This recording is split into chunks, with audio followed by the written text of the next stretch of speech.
Hello and welcome, or welcome back. For those of you who don't know me, I'm Georgie from Healing Moons, and in this episode we're going to be looking at how to work with goddesses and how to choose which goddess to work with.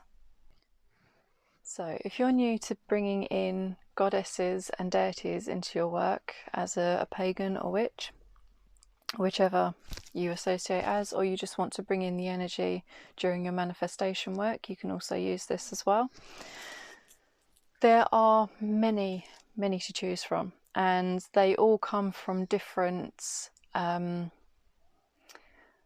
sects and religions, and it's not about sticking with one particular thing. Like, you can pick out goddesses that are pagan in nature if you wanted to, but there's such a rich history and they all have different energies that they can bring in.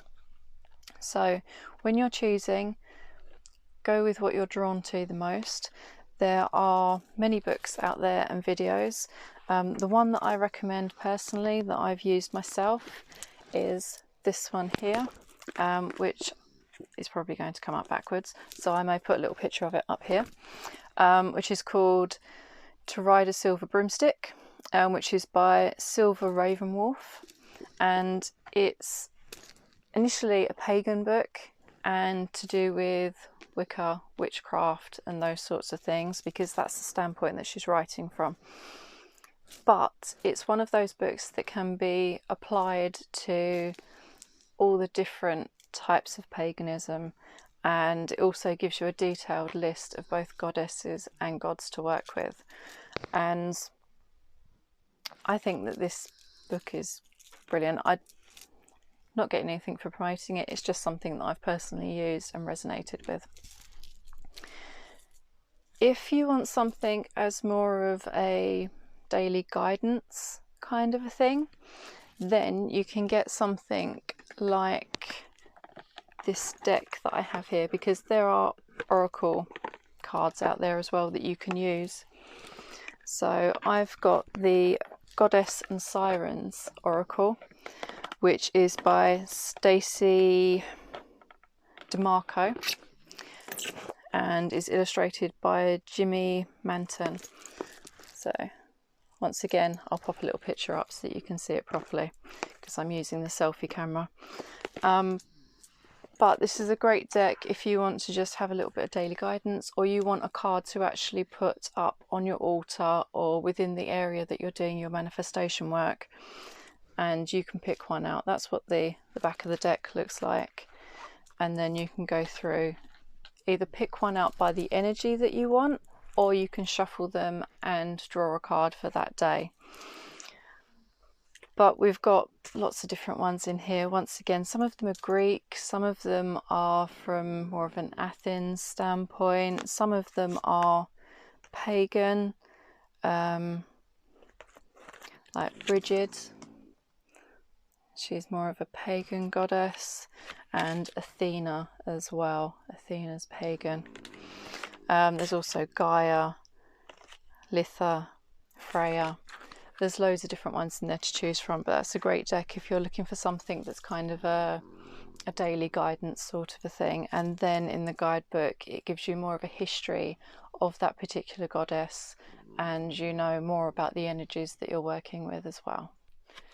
I'd also like to touch upon the fact that although when you're working with a goddess, you can automatically think of something that is soft, divine feminine, and those sorts of energies. That's Toby to the side of me snoring in the background. I don't know if you can hear that. He's got very comfy. But a lot of the goddesses they're still very warrior-like, especially in this particular deck that I've mentioned.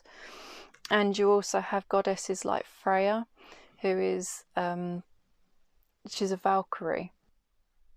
So although she comes from Norse religion and beliefs, mythologies, and she isn't necessarily something that you would associate as being pagan, it is part of one of the pagan umbrella terms that's kind of like because paganism is a more broad umbrella term, and then you have the more focused, specific ones that are like a subsection from that.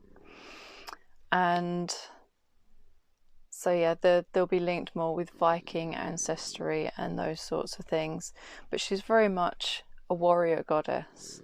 So the strength comes from more of an inner being, rather than, although there are aspects where you would take action and those sorts of things, and they are action orientated goddesses. To me, the energy of it is more of an inner strength, whereas the masculine is more of an outer strength. So there is strength to be found, even though you're looking at working with goddesses. There are many different facets, and there are gods and goddesses for every single thing that you can think of that you would need to be working with a god, goddess, or deity. And it's up to you whether you are drawn to the feminine or masculine side. And it can also depend on what you're doing as well. But there are, because they mirror each other. So for everything that you can think of, there is a god and a goddess that is there for you to work with, and it is up to you which one you're drawn to that you use at that particular time. Thank you for joining me for this episode. I hope you've enjoyed it. If you have, please feel free to give me a like and subscribe if you haven't already. And I will catch up with you in the next episode. Until then, love and light, take care. Bye.